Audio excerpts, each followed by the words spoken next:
Right. So, greeting class. The session tonight will look at your test prep 2.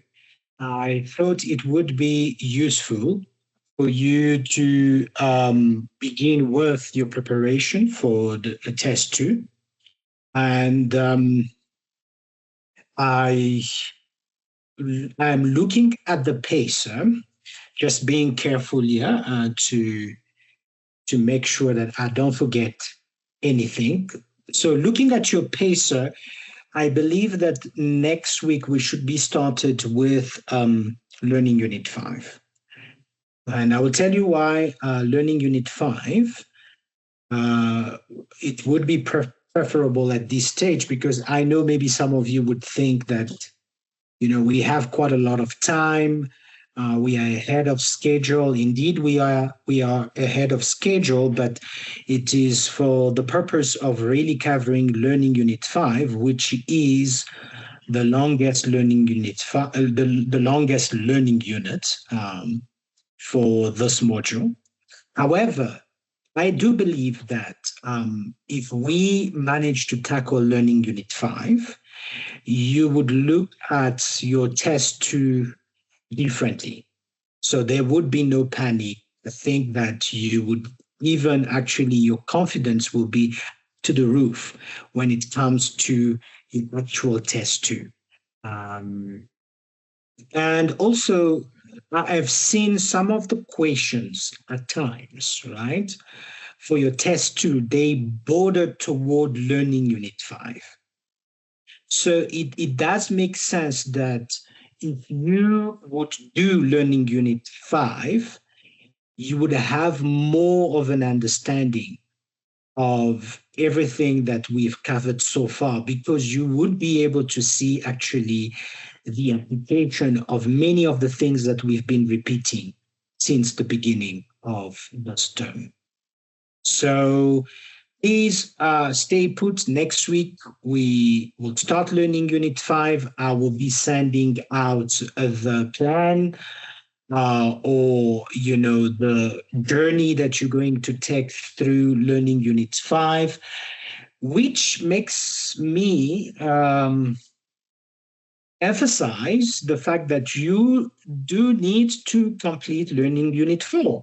When I looked at your progress, it seems like um, you know, um, quite a few of you are getting closer to completing, but I would have expected that some of you would have been done already. So, may I please again encourage you this weekend to set the time so that you can complete Learning Unit 4. And basically, you see, you don't want to spend too much time on theory. I think that it would actually be redundant, and I think it would start boring you, to be honest with you. So don't spend too much time on theory.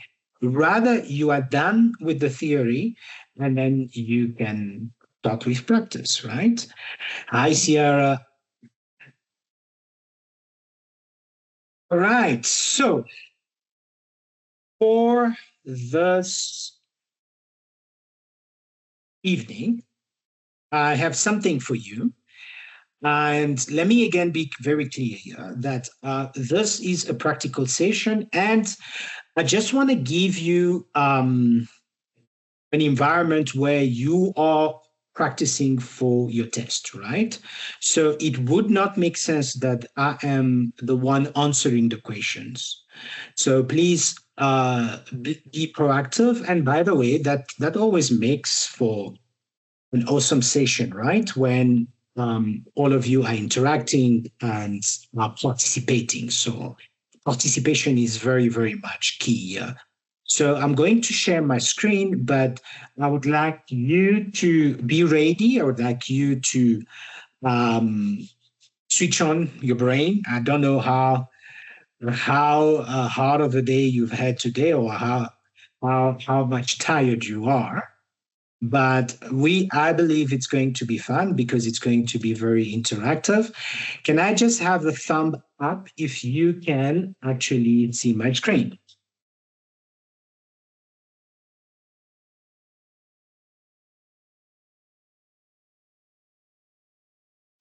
Thumb up if you can see my screen. Perfect. All right, thanks, Sierra. Right, so now that you can see my screen, again, this is what we've been covering. And like I said, it's very much geared towards your test two. And this is for preparation, right, for your test two. And I would have loved that we had big numbers, but even for those who can't make it and who will look at the recording, I don't think it's really going to be the same because of the fact that you are dependent on the accuracy of your colleagues who are present tonight. So that's the thing. But I'm pretty much sure we have the best here, very committed. And so I'm going to hand it over to you guys. What we're going to do is feel free, either you can please type, don't, no pressure for you to unmute yourself. You can type, but a conversation as well, because, it's always about participation, right? You understand very much the distance mode of delivery. All right, so enough of the introduction. I think we can now move to the actual practice session. All right, so we have question one, which is just a cost classification, and we have rock solid, which I would believe that maybe could be a company. We did touch this in class where we talked about the importance of classification. Right, so it very much impossible for you to do very well with cost if you are unable to classify the cost, right? We touched on that last week, right? So you understand it's very important that you would be able to look at an item or at a cost and know what it represents. So in this case, we have direct factory overhead and period. So what do you think about raw material, cement, what that, and please guide me because I might be interacting with the screen, but on your behalf. I'm not going to do this for you, please. So if you can't unmute yourself, obviously, or you would rather, type, that also would work for me, right? So raw material, what maybe you can type in our chat is raw material represents this. So you would just say raw material, blah, blah, blah. Machine operator wages, blah, blah, blah, right? Okay. So I hope you're ready. All right. So let's go for it.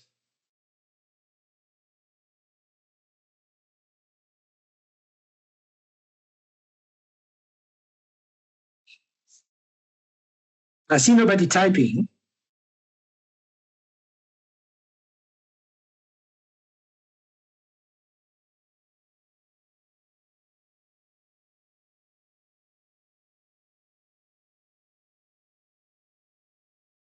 Are you there, guys? All of a sudden, I'm a bit scared. Is the screen frozen? Oh. Hi, sir. We're here. Sorry, my brain's still in work mode. I'm getting to financial management, I promise. All right, no worries. Because I was like, wait a minute, did my screen just freeze? All right, okay. So, guys, if you want to type, please type.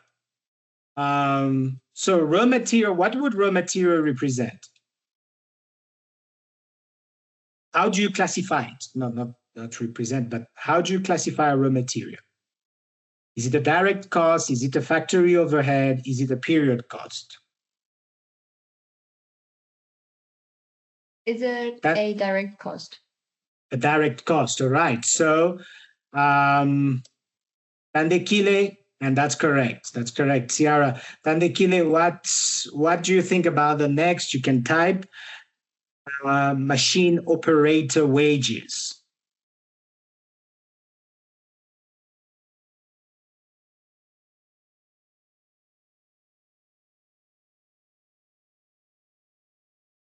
Right? Tandekile, there's nothing. I don't see you typing. Ciara, what do you think? What would machine operator wages be? Factory overhead. Factory overhead. Interesting. Which I don't think so.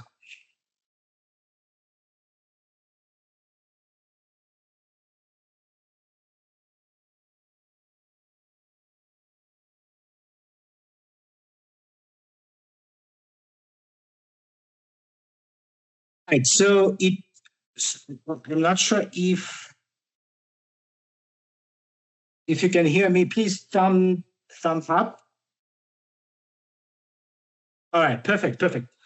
It seems like, I thought that maybe we were disconnected there. So because the machine operator, right, it's a machine operator, which would mean that is in the factory and is working directly in the factory and is operating the machine. So that would be direct labor, which is a direct cost. If you remember, guys, this will be different from this person here.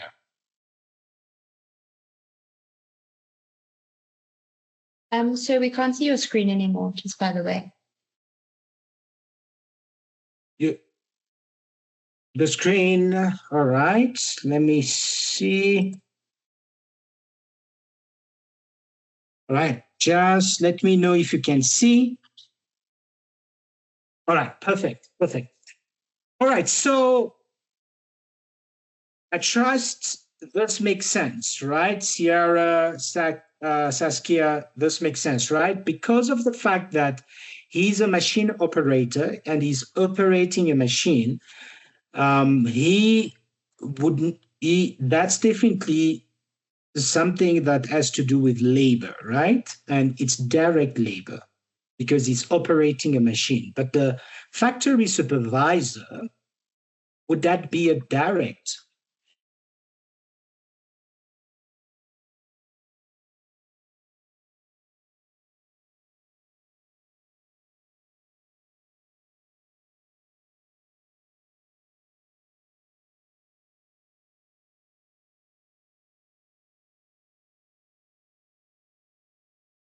Ross?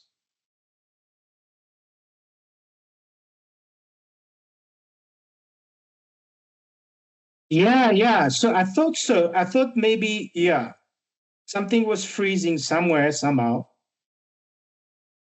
All right, perfect. I like that. All right, absolutely.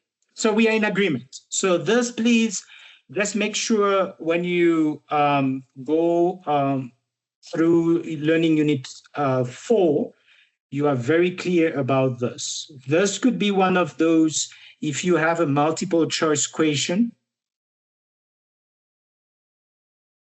it could be one of those that could trick you. So just be careful. So the factory supervisor, a supervisor will not be touching the product or involved directly into the actual manufacturing of the product directly. And that's the key there, directly. But he's supervising the people who are directly doing the production or the manufacturing. So he's indirect.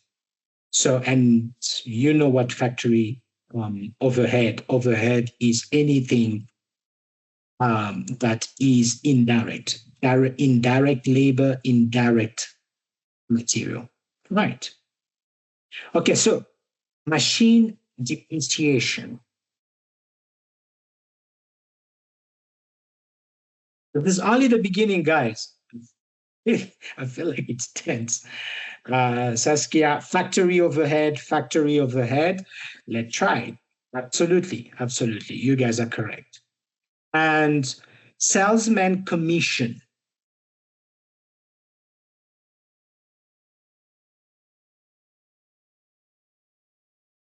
Woo, all right. Wonderful, Saskia. That I like that. Perfect. It's true. That's a period cost, and we touch on period cost. Period cost, we agree, we are in agreement that this would be actually outside the actual production or manufacturing, right? So this is totally non-production, right? All right, so let's move on to question number 2. All right, so we have rock solid that has 3 machines. Right, that makes more sense. That rock solid is an actual company. So each has 100% capacity of 40 tons per week. So that is each machine. Due to electricity concerns, they operate at 75%. Calculate total monthly production. Assume 4 weeks a month. Right, guys? Get your calculators, or in the chat, tell me what are you multiplying?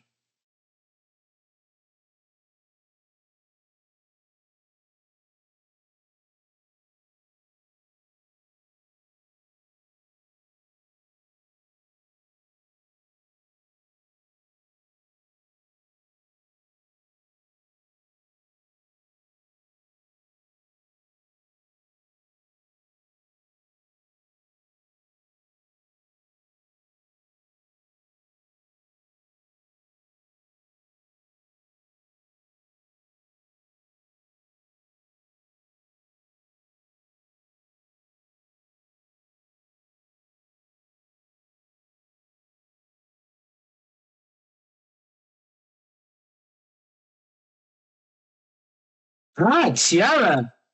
So Ciara is saying it's 3 machines, absolutely. 40 tons. What I'm thinking actually in your calculation, Ciara, is that you could also take the 75%, yeah, already, and not wait until the end. But you could also do what you've done, which is also another way. But I don't know if you guys can see my calculator.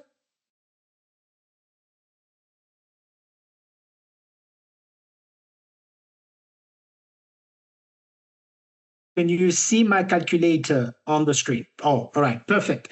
So I'm saying, obviously, I can do a mental calculation about 40 tons. If 40 tons is 100%, 75% is 30 tons, right? But what you could do, not what you could do, what you have to do is always multiply by 75%. And you know this. Plus, I trust you all know this. 75% equal 75 divided by 100, right? Which is 0.75, right? I trust all of you. I'm doing this. Please forgive me if it's annoying, but I'm just doing it for any student out there who might still struggle with basic calculation, right? But let me do it again. So 75 divided by 100, you would understand that it will give you 0.75. I'm taking the time here. And guys, if you are failing at this in the exam or in test 2, and you are saying, listen, I did not have enough practice, that unfortunately will never be acceptable, right? So I'm taking the time to really reiterate this, right? So note 0.75. So by now you all understand. Okay. So then it becomes very quick. Is that you take 40 multiplied by 0.75, which, like I said, should give you 13, right? So when you take this 30, then you multiply it by how many machines do we have? We have 3 machines. Then you multiply by what? You multiply by the number of weeks, because you must always remember, according to the question, this is per week, 40 tons per week. And it's 4 weeks, right? Right? But the I look at what Tiara did, which is also, so if you are not doing the 75% at this stage, at the early stage, then do it afterwards. Meaning, what Tiara did was 40 multiplied by 3 machines, multiplied by 4 weeks. All right?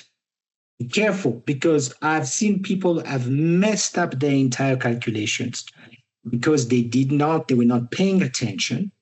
So they would do maybe 40 multiplied by 3 machines, and they multiply even maybe by 0.75. You see, unfortunately, that's not the answer, right? So this is the total, but you always need to remember that this is the represent 100% capacity. But we know these machines are not running at 100% capacity. They are running at 75% capacity. Therefore, we multiply it by 0.75, right? Which gives you the same answer. So you can choose to do to include the capacity from the beginning, right? Or you can do it after. It does not matter. In fact, you can use both process and see if they confirm. You know, you need always to have that, especially if with numbers. Another way to double check that what you did is correct. Then you are 100% sure and you're confident that what you have is correct. Right. So I trust this makes sense, right? Right. So here we are going to put the number of machines, which is 3, number of tons, which we know is 40, and we can multiply by the number of weeks, which is 4 weeks per month, not 5. All right. And we know that the utilization is 75, which gives us this. All right. So well done. Well done to you, Sierra. All right. So we have this. I'm not sure if this is working, but let's try, because we have to extract strictly short-term liquidity. Click an item and then click the correct bin. Right. So what you want me to do here when it comes to current asset and current liability? What is current asset here? You just look at the balance sheet here. That is the balance sheet. Tell me what is current asset.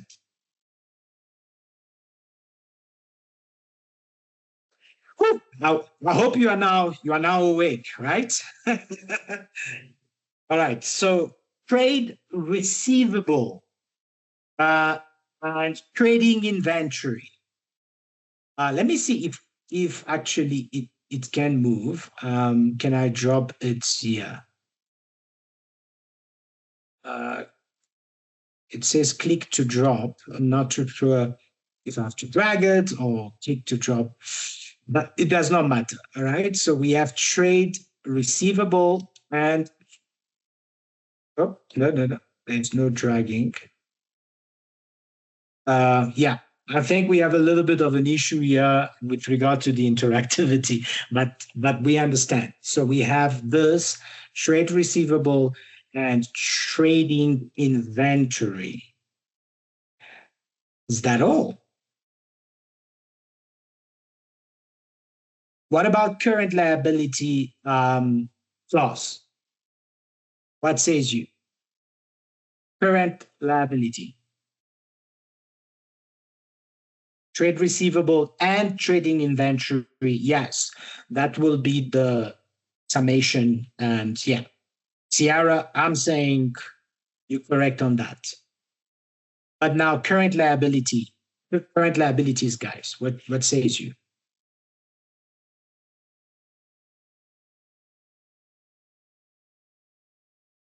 We try again if it moves.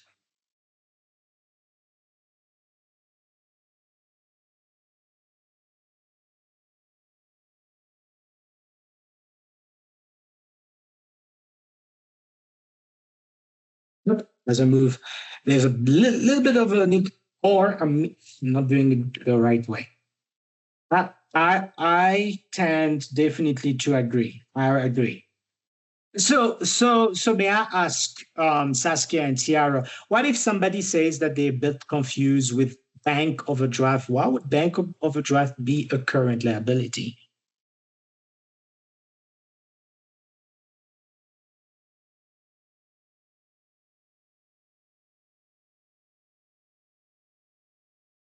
Again, very important. You know this. Actually, this should not be an issue because you've covered it in learning unit 1 and 2, right? But your equipment will be non-current. So I hope we agree, class. Again, I said I wouldn't be doing anything today, but you guys have been quiet and you're just writing in the the chat. So I'm forced also to participate, but I wanted it to come from you very much. Yeah, Saskia. So I'm just gonna say it. My Yeah. hands are getting tired. So I'm not sure if this is correct. I think it is from what I remember. So it's repayable on demand or in the short term. And it's usually used like day-to-day cash flow needs, and then it's part of the working capital management of the whatever business it is. Somebody who's done her accounting, right? Very fluent. Absolutely, 100%. Thank you so much, Saskia. This is very, very, very good explanation. Right. So, guys, turning the heat, right? Every question is taking us, higher and higher. Right. So we have gearing ratio. You would ask me, you would say, but how does it fit really with learning unit 3 and learning unit 4? Very much. But let's look at it. And guys, let me be clear. I'm not going to comment. You guys are going to solve this. And I would need to say that if you don't solve it, I'm not going to solve it for you. Right. So please turn on your brain. I know that the first 3 were just a warm-up, right? Because I do remember what Ciara told me. Okay, so guys, please make sure that you're ready. This is practice session, right? And practice session, you need to break sweat, right?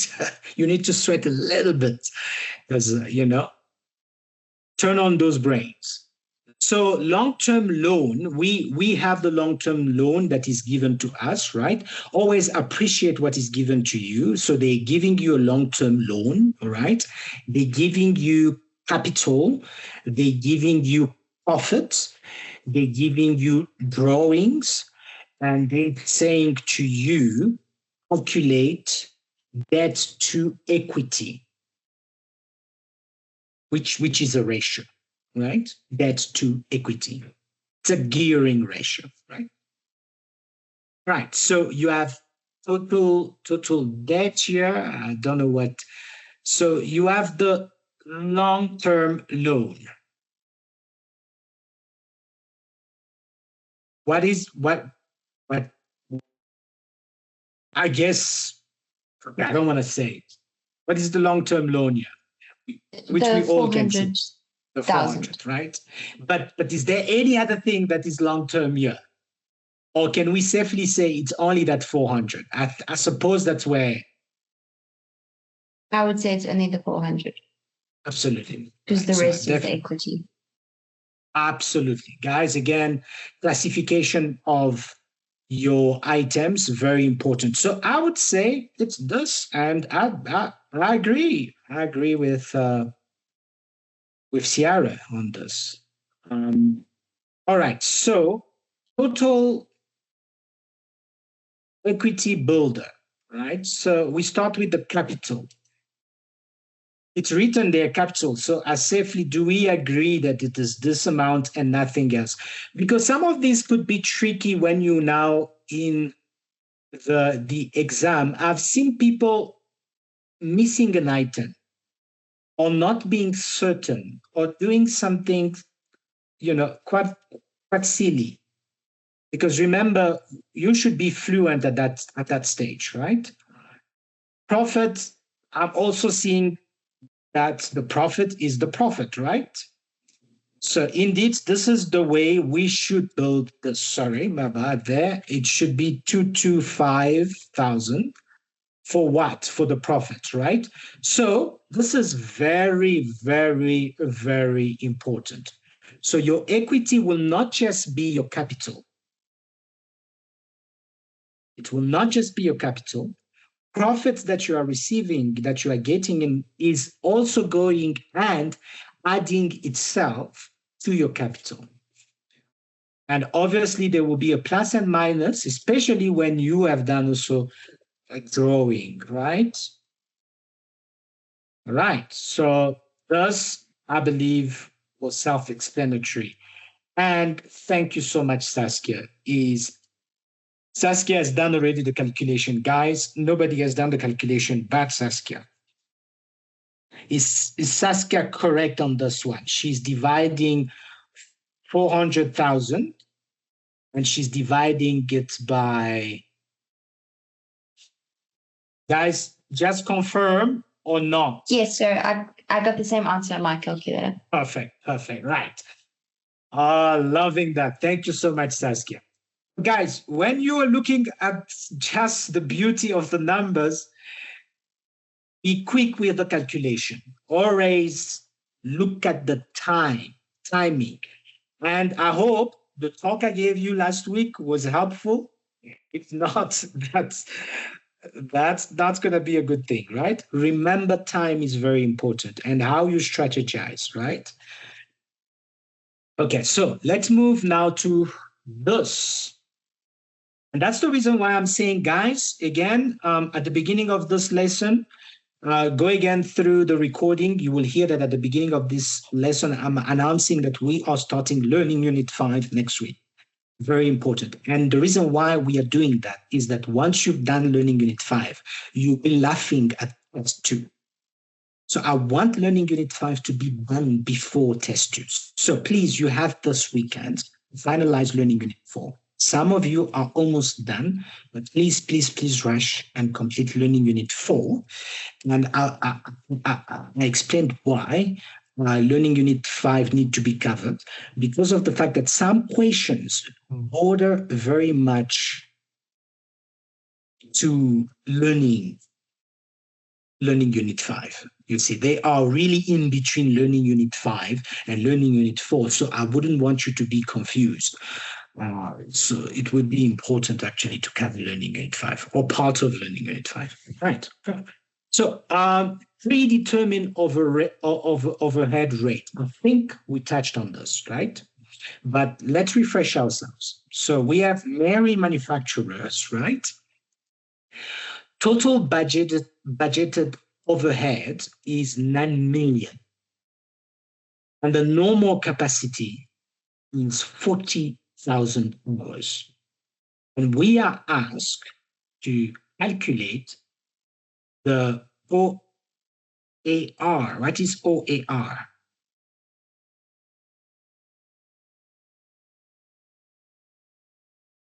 Is it the overhead absorption rate? Absolutely. There we go. So, guys, now I think budgeted cost is given to us. Can I safely say that this is the 9,000, right? You might say, but yeah, this looks easy, but we are going through this together, right? Before a test or the exam, right? So that you can see. And please use this opportunity to ask the question, why are we doing this? Because we are calculating something that is the overhead absorption rate. And that's why I'm saying next week we have to start with Learning Unit 5 because you will see the actual application, constant application of this, of the overhead absorption rate. But even in Learning Unit 4, the concept is there, right? So if I put it like this, no, I'm 40,000, yeah.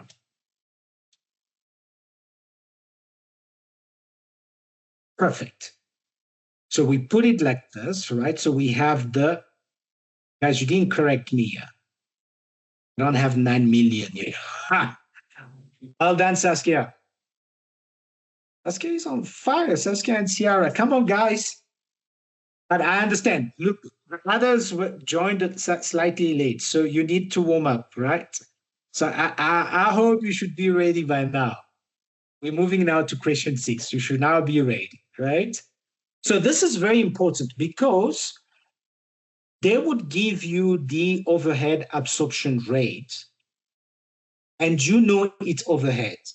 And what did we say about overhead? We said anything that is not direct, anything that is not direct material, direct labor, anything that is indirect is automatic, is overhead, is overhead, right? So now why are we calculating an absorption rate? Very important, right? So I think we're continuing with the example. So we know now the overhead absorption rate, and we are given the actual hours. The actual hours. There's a difference between the actual hours and the normal capacity. Is it clicking now? So we know, for example, a machine, we know the actual capacity, right, of that machine. But that doesn't mean that that's what really happened when the production started, right? When the production started, where are we? We are here, right? Cool. But the actual hours. So it's all about what is budgeted, what is projected, and what is actual, what is happening. Okay? So makes sense. Huh? I hope it makes sense, right? So we have the actual, which is slightly lesser than the 40,000. Remember that the actual capacity is 40,000, but just it's below that in terms of actual. Actual overhead incurred is this. Do you see the difference in the language here? In what we're saying. We're saying this is what is budgeted, 9 million, but what is taking place is actually this. And they ask you now to calculate the variance. Makes sense. And that's how, by the way, you'll be able to say, am I over or under? Is it an over absorption or an under absorption? Right, so I'll put the actual hours here. I think it's self-explanatory. Multiply by the overhead absorption rate. And this is what I am getting. You can see the difference between this, and you can see the difference between the actual overhead incurred. Do you see the difference between them? So now they're saying actual overhead. What is the actual overhead? I like these kind of questions because some of you who have not completed the Learning Unit 4 would always be doubting yourself. But that's the point. The point is that you need to build confidence by knowing your theory and you are now applying your theory. Otherwise, even in the exam, you will always be, you write something and then you scratch it. You're like, but I'm not too sure. We want to avoid that, right? And so I was waiting on Saskia. She took a little bit long there, but I noticed that she, exactly. So Saskia got it right there. You can see, so this is, guys, this is just to show you when we talk about variance is we want you to see what was budgeted, what is actually happening, right? So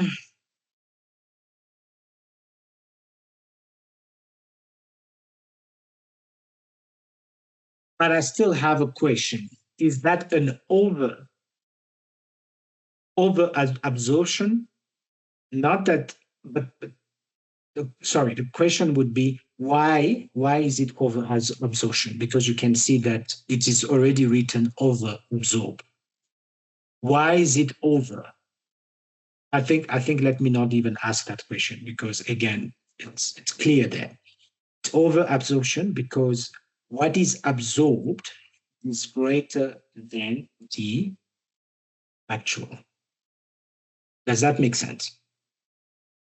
So when you hear over under absorption, it always comes from the fact that you are comparing what is absorbed and what is actual. Perfect. Rest of the class, Princess, Tammy, Joshua, are you good? Is it making sense? I think the way it's broken down is perfect to make you see for yourself what is happening. So for you to determine, and you will get this question where they say, do the calculation in part 1 of the question, do the calculation, and in part 2 of the question, they would ask you, is it over or is it under absorption? They ask you to determine. And so you then have to say, is it over or under absorption? Is this type of exercise great? Are you enjoying this?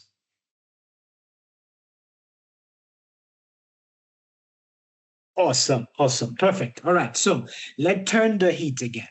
So data cash flow. Oh my goodness, I don't know what this is about. Orio LTD. So we map the election policy. I told you about schedules. You have to love the schedules, right? Because you need to love them. They're very simple. They just require a basic understanding. But remember, once you see 50% in 30 days, 35%, you can see already a schedule there. 35% in 60 days and 12% in 90 days. All right. So sales is actually 100,000. So in 30 days, which clearly is 50, but you can tell me straight, just type it there quickly, no calculations needed. What will be in 30 days, what are we getting?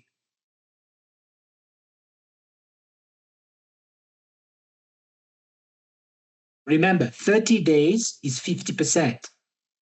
Absolutely, Sierra. Absolutely. So 50% would be 150 is half, right? So 100,000 in sales divided by 2, right? So that's your 50% there.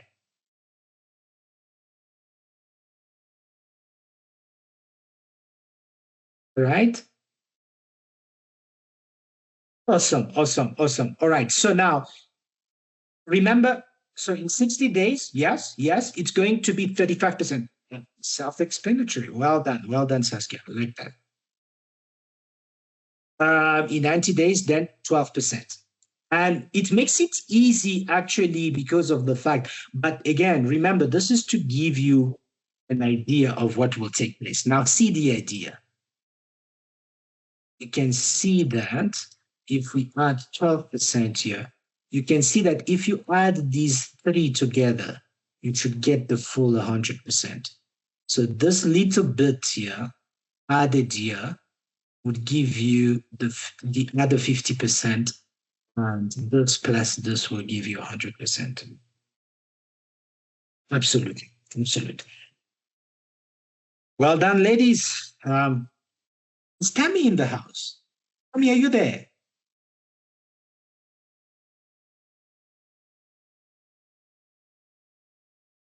Tammy is very quiet today.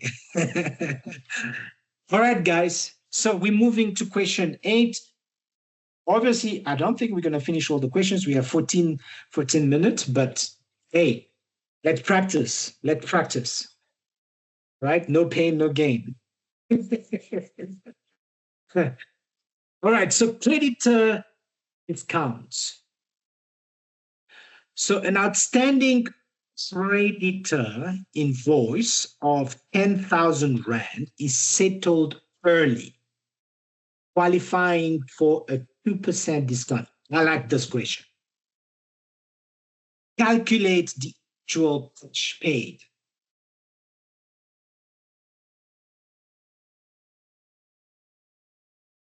You would be surprised that the calculators all of a sudden don't work when it comes to questions like this. Be very careful how you're typing. Right. So, okay. So Ciara is saying the invoice is 10,000. Yes, we agree on that. And 2% discount. And so that 2% discount of 10,000 will be 200. Right. Yeah. Yeah. I believe so. I believe so. And so what would that be then? What would be the 90? Because the company is only going to pay 98%. Yes, yes, yes. So the company is only going to pay 98%. So 10,000, yeah, oh good. 10,000 minus 200, what do you get there? Any other ways? Because this is only one of, so this is only one. Come on, guys. Because what you could do also is that you take 100 and you say, if I'm settling early, so 100% minus 2, which is already 98. Remember 98%? Remember 98%? How do you put it in decimal? How do you put 98% in decimal? Right? Note 0.98, right? Multiply by 10,000. Is it 10,000? Okay, sure.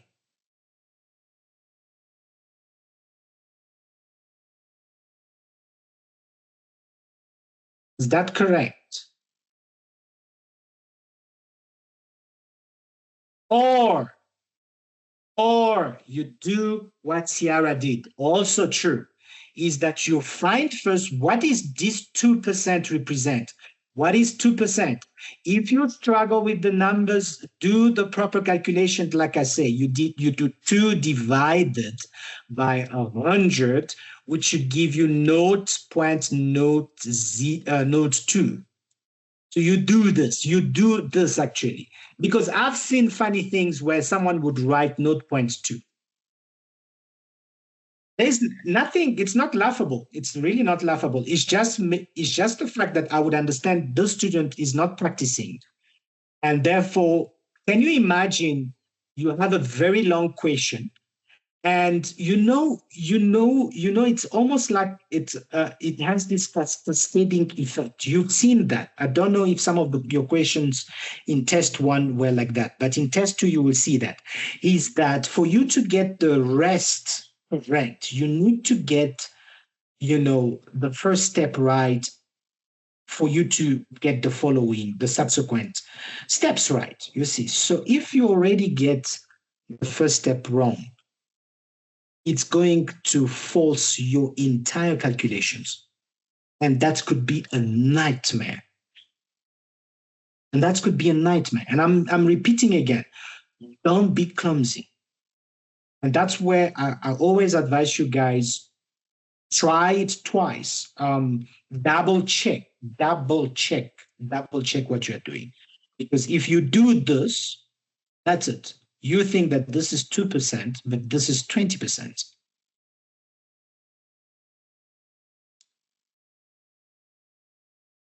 It's just somebody who spends time with their calculator. They would notice. So be careful. I'm just raising this as, tip, right? So, but if you ignore this, that will be very much on you, right? All right, so we have something else. Let's see. Let's look at the time. We have about 9 minutes. Guys, let's push. At least let's get to 10. All right, so Taekwondo.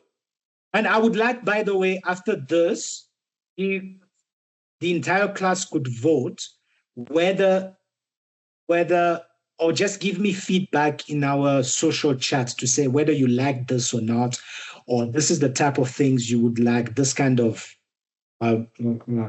prep, how can I, interactive prep. Will that be useful to you? Right? So Taekwondo sells tires at 2,300 Rand, inclusive of that. Yes. Oh, remember that marginal income, right? We spent a lot of time on that marginal income. Extract the exclusive selling price.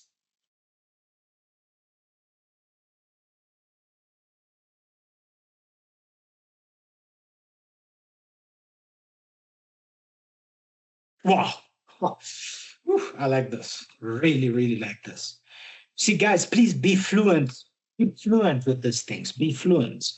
And you can see actually in the exam, there will be no time wasted, Ciara, if you keep on doing it this way.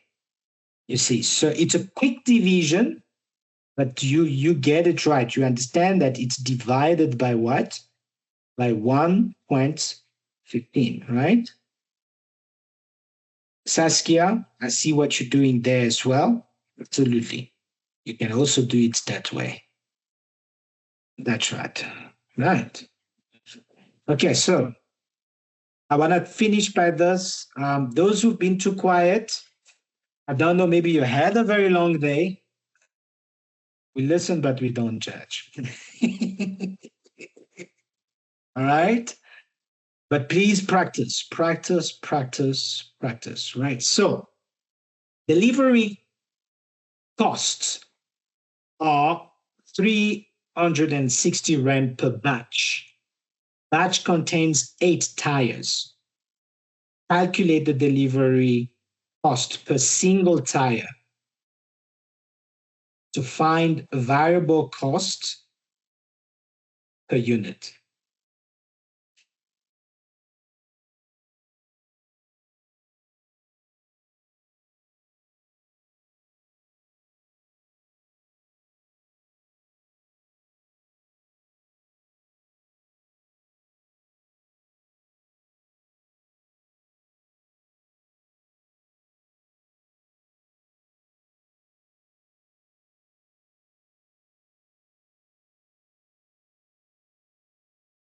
Oh, I like that. I like what Tammy did there. Tammy, that's an error. That's an error, but it's good that you are showing that to the class, right? Plus, see one of the calculations that Tammy did there. Some students have done this in the past. And so Tammy, actually, remember again, this is pure gold. Remember, I tell you, when you come to class, it's better to get it wrong in class and ask the question so that we can rectify it. Because Tammy did something brilliant there. She does divided by 1 plus 0.15. Yeah, But Tammy, then you will need to, it will need to be, remember that, let me go back to this. Remember that this is, no, was it? It's this one. You see, they say this is inclusive of VAT, which means that this is the total with the VAT included. So, but what is the actual price without the VAT? So that's what they say. VAT excluded. If you want now to separate VAT on one side, VAT excluded. So you should start with the 2,300 because it's inclusive of everything. And then you divide it by 1.15. I hope that that's clear, right? So reminding again the class there. And guys, you're correct. The 45 Rand, absolutely agree with you. Absolutely agree with you. But this is the test prep. The reason why I built it this way is because I am very much concerned with the actual calculations during the exam. I'm very much concerned. And I feel if the class is not taking the calculator out and typing and playing with your calculator and knowing your numbers, playing around with your numbers, when you get it wrong, it's actually a golden opportunity to say, wait a minute, how did I get it wrong? Why? So once you ask yourself that question, that's pure gold. Because once you can establish, oh, I made a mistake here, that's it. Your brain is a beautiful thing. Your brain is now aware. You are woke. You see what I'm saying? You can't get it wrong in the exam. But if you're not, you don't even know some of the mistakes that you're making. Do you get my point? If you don't know even the mistakes that you are making without practicing, you see, so the practice, and that's the reason why I want to push you guys to practice so that you can see the kind of errors, mistakes you can make easily, and that could cost you a lot in the exam. Perfect, Tammy. I like the fact that you saw that. So, guys, sorry again that I took a bit of your time. Let me stop the recording here, and please, you should feel free if you want to have a chat, or otherwise, please feel free to